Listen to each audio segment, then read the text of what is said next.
Welcome back.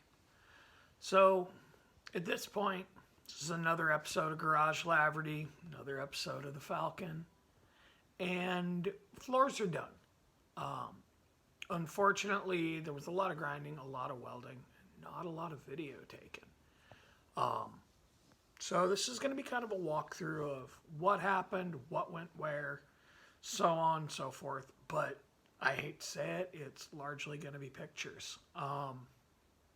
Lots of little fancy pans on photos and everything. But yeah, so some lessons learned, some things I would do differently next time. Definitely some tips and tricks for how not to make a disaster of it the way I did. But with that, here we go. So this all started with me understanding I needed a couple of tools. I was going to need a panel flanger and a punch.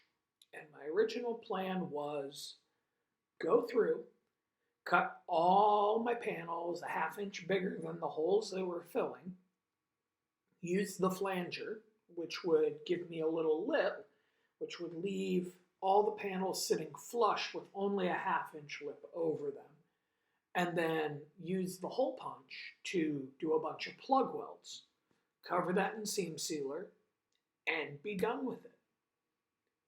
It turns out, if I've learned one thing from this entire adventure, from this utter pain in the ass, it is don't buy the Harbor Freight stretcher puncher. It's like a $30 tool, and it's an absolute waste of money. Not only could it not punch an actual flange out of 18 gauge steel, I got probably 15 holes punched before it stopped getting through what it was supposed to get through. It became a matter of me doing 20 or 30 punches in the same place to get it to a point where the metal was weak enough to bend. So you're going to see some stuff like in these pictures here where part of it looks like dog shit because I did great big scabby panels on top of everything, expecting them to sit more flush than they ever wound up doing. So when I got to the rest of it, once I realized that the flanger was a piece of crap, I ended up actually trimming everything to size and shaving it down to fit in the holes. And that worked way, way, way, way better in the long run. So if I were to do this again, it becomes butt welds instead of plug welds. It becomes form to fit instead of drop-in panels. As a result, I'm not going to say I'm the proudest of how these floors look, but as somebody who's always tapped out on welding, going, fuck, I suck at this, and then been like, all right, you just handle this. I didn't have that option here.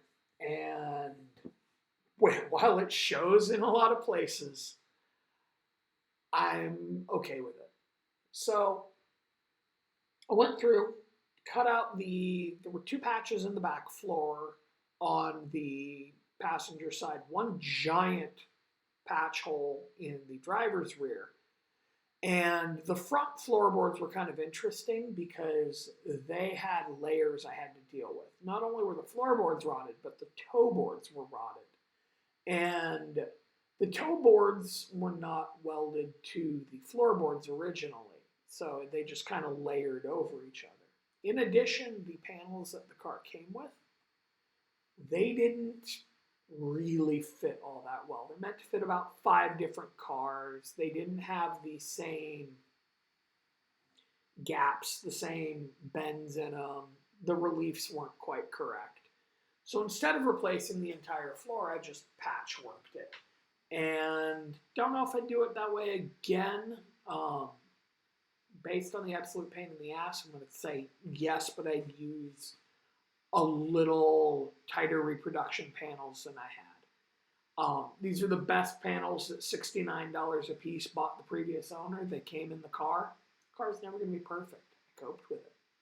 So, made a couple of mistakes here. I started with the passenger or driver's rear, excuse me.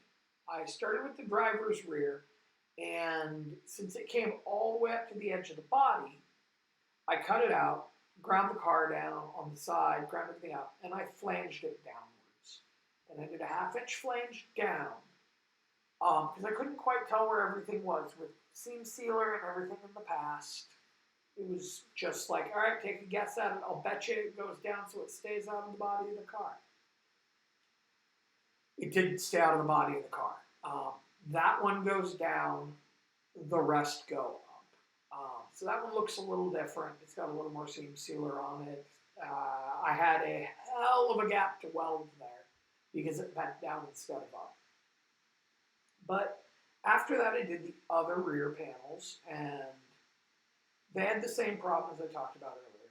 They were done with me going through and trying to flange them, and didn't work all that well.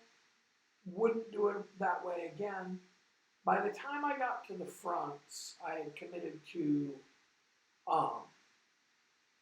for the toe panels, they're flanged as well. By the time I got to the front floorboards, I flush mounted those. Given the choice to do it again, flush mount was absolutely, definitely the way. And I made sure, and I followed up at the end, and we'll get into it later, with a couple of hammers just to... So it turns out welding's kind of tough. I'm really, really bad at it. Learning my way through it. I look like I've been in an industrial accident. Don't pay too much attention. I am fucking filthy right now. So I just figured I'd do a little interstitial here and be like, hey, here's what's been going on. Lots and lots of floors. It turns out every time I think I've gotten to the end of the rust, I find more. And so I've been digging and digging and digging, and it turns out also, in addition, measuring on angles is even worse. Cardboard templates are bullshit. So I'm ending up with lots of little like patches that sort of go places and sort of don't. Judicious seam sealer and lots of carpet. Nobody will see any of this, and I'm all right with that. I'm not happy with it, but I'm all right with that. So yeah, to give you an idea of how bad it's been, let's like flip cameras here and see if I can. Okay, apparently I can't. So this is what I'm dealing with for floors. I thought this was good. I was chasing one little pinhole here that just kept spreading.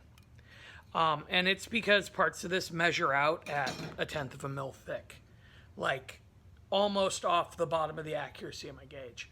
So it's been a disaster. Yeah, it's as we go.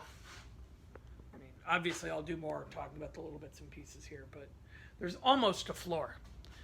Once the floors are in, I actually have to do this back under seat area. There's some rot there. And then I should be able to call that good. Seam sealer, POR 15, all the good shit, and go. That 1/10 of a millimeter was not an exaggeration. There was nothing there. It was tin foil. And there's places in the trunk where it still looks like that hole you can see there. And I think the plan for these non-structural areas is just kind of what you see there. They're going to get some seam sealer, and I'm going to call it good. So I hit a point when I primed the floor, put it all to one color so I could see where I'd missed things, did some patchwork, laid some seam sealer in. And you can see kind of most of the holes that I had to fill at the end of it. There's a couple I don't go into, and you can see the little squares where I mismeasured and chased holes through the thinnest metal ever. And at this point, I'm like done with it. Like I said, they're not pretty. They're really, really bad underneath, but you can see where I made mistakes. You can see where I had to add more metal because I couldn't weld 2 pop cans. And this is still going to get undercoated under here, but I'm not quite ready to do that yet. Once I get the motor and trans out and I can get to everything a little easier, I'll do that then. So in the next one, the motor and trans should come out. I should start figuring out tunnel fitment. Probably build some door panels. I'm a little short on money, so I got to figure out what projects I can do on the cheap for now. But until next time, have fun.